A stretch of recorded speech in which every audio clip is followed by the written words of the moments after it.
सत्य के प्रयोग अथवा आत्मकथा। लेखक मोहनदास करमचंद गांधी। भाग दूसरा। विषय धर्म निरीक्षण। इस प्रकार मैं हिंदुस्तानी समाज की सेवा में ओतप्रोत हो गया। उसका कारण आत्मदर्शन की अभिलाषा थी। ईश्वर की पहचान सेवा से ही होगी, यह मानकर मैंने सेवा धर्म स्वीकार किया था। मैं हिंदुस्तान की सेवा करता था क्योंकि वह सेवा मुझे अनायास प्राप्त हुई थी। मुझे उसे खोजने नहीं जाना पड़ा था। मैं तो यात्रा करने, कठियावाड़ के षड्यंत्रों से बचने और आजीविका खोजने के लिए दक्षिण अफ्रीका गया था, पर पड़ गया ईश्वर की खोज में, आत्मदर्शन के प्रयत्न में। ईसाई भाइयों ने मेरी जिज्ञासा को बहुत तीव्र कर दिया था। वह किसी भी तरह शांत होने वाली न थी। मैं शांत होना चाहता तो भी ईसाई भाई बहन मुझे शांत होने न देते, क्योंकि डरबन में मिस्टर स्पेंसर वाल्टन ने, जो दक्षिण अफ्रीका के मिशन के मुखिया थे, मुझे खोज निकाला। उनके घर में मैं कुटुंबी जैसा हो गया। इस संबंध का मूल प्रिटोरिया में हुआ समागम था। मिस्टर वाल्टन की रीति नीति कुछ दूसरे प्रकार की थी। उन्होंने मुझे ईसाई बनने को कहा हो सो याद नहीं, पर अपना जीवन उन्होंने मेरे सामने रख दिया और अपनी प्रवृत्तियां, कार्यकलाप मुझे देखने दी। उनकी धर्मपत्नी बहुत नम्र परंतु तेजस्वी महिला थी। मुझे इस दंपति की पद्धति अच्छी लगती थी। अपने बीच के मूलभूत मतभेदों को हम दोनों जानते थे। ये मतभेद आपसी चर्चा द्वारा मिटने वाले नहीं थे।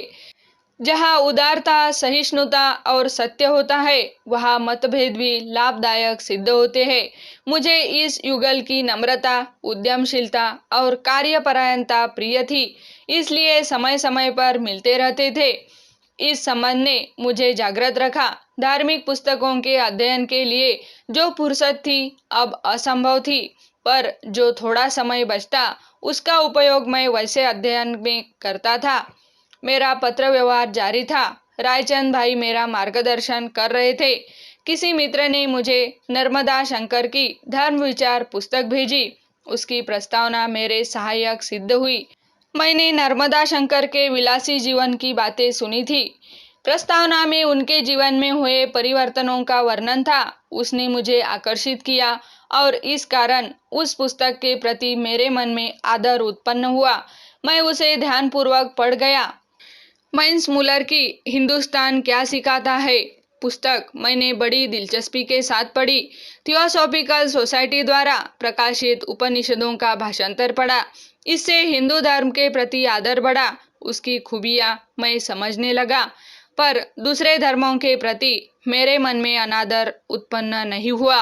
वाशिंगटन अर्विंग कृत मुहम्मद का चरित्र और कार्लाइल की मोहम्मद स्तुति पढ़ी। मोहम्मद पैगंबर के प्रति मेरा सम्मान बढ़ा।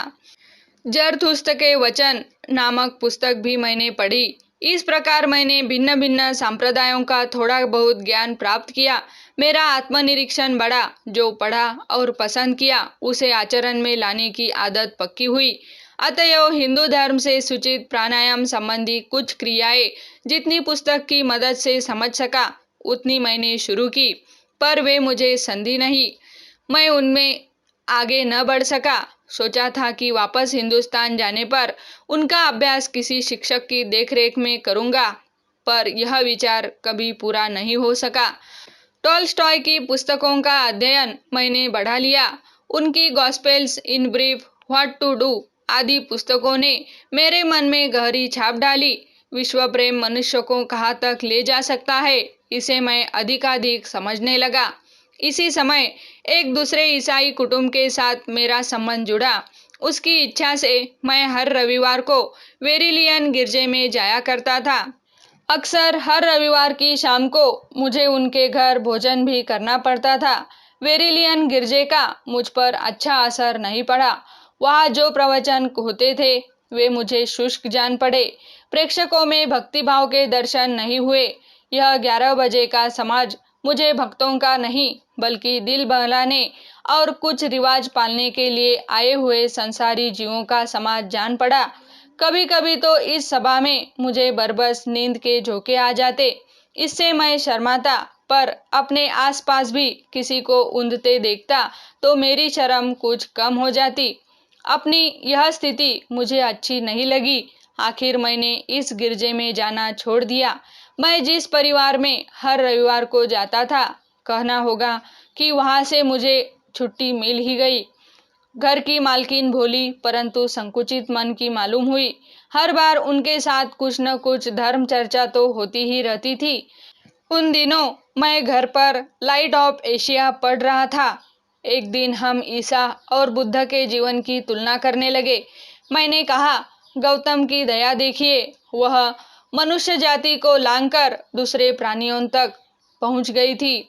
उनके कंधे पर खेलते हुए मेमने का चित्र आंखों के सामने आते ही क्या आपका हृदय प्रेम से उमड़ नहीं पड़ता? प्राणी मात्र के प्रति ऐसा प्रेम मैं ईसा के चरित्र में नहीं देख सका। उस बहन का दिल दुखा, मैं समझ गया। मैंने अपनी बात आगे न बढ़ाई। हम भोजनालय में पहुंचे। कोई 5 वर्ष का उनका हंसमुख बालक भी हमारे साथ था। मुझे बच्चे मिल जाए तो फिर और क्या चाहिए। उसके साथ मैंने दोस्ती तो कर ही ली थी। मैंने उसकी थाली में पड़े मांस के टुकड़े का मजाक किया और अपनी रबाकी में सजे हुए सेव की स्तुति की। निर्दोष बालक पिघल गया और सेव की स्तुति में सम्मिलित हो गया। पर माता, वह बेचारी दुखी हुई। मैं चुप्पी साध गया। मैंने चर्चा का विषय बदल दिया। दूसरे हफ्ते सावधान रहकर मैं उनके यहाँ गया तो सही, पर मेरे पाँव भारी हो गए थे। मुझे यह न सूझा कि मैं खुद ही वहां जाना बंद कर दूं, और न ऐसा करना उचित जान पड़ा। पर उस भली बहन ने मेरी कठिनाई दूर कर दी। वे बोली, मिस्टर गांधी, आप बुरा न मानिएगा, पर मुझे आपसे कहना चाहिए कि मेरे बालक पर आपकी सोहबत का बुरा असर होने लगा है। अब रोज मांस खाने में आनाकानी करता है और आपकी उस चर्चा का याद दिलाकर फल मांगता है। मुझसे यह न निभ सकेगा। मेरा बच्चा मांसाहार छोड़ने से बीमार चाहे न पड़े, पर कमजोर तो हो ही जाएगा। इसे मैं कैसे सह सकती हूँ? आप जो चर्चा करते हैं वह हम सयानों के बीच शोभा दे सकती है, लेकिन बालकों पर तो उसका बुरा असर हो सकता है। मिसेज, मुझे दुख है। माता के नाते आपकी भावना को समझ सकता हूँ। मेरे भी बच्चे हैं। इस आपत्ति का अंत सरलता से हो सकता है। मेरे बोलने का जो असर होगा, उसकी अपेक्षा मैं जो खाता हूँ या नहीं खाता हूँ उसे देखने का असर बालक पर बहुत अधिक होगा। इसलिए अच्छा रास्ता तो यह है कि अब से आगे मैं रविवार को आपके यहाँ न आऊँ। इससे हमारी मित्रता में कोई बाधा न पहुँचेगी। बहन ने प्रसन्न होकर उत्तर दिया, मैं आपका आभार मानती हूँ। समाप्त। यह प्रयास अच्छा लगे तो चैनल को सब्सक्राइब, लाइक और शेयर करें। धन्यवाद।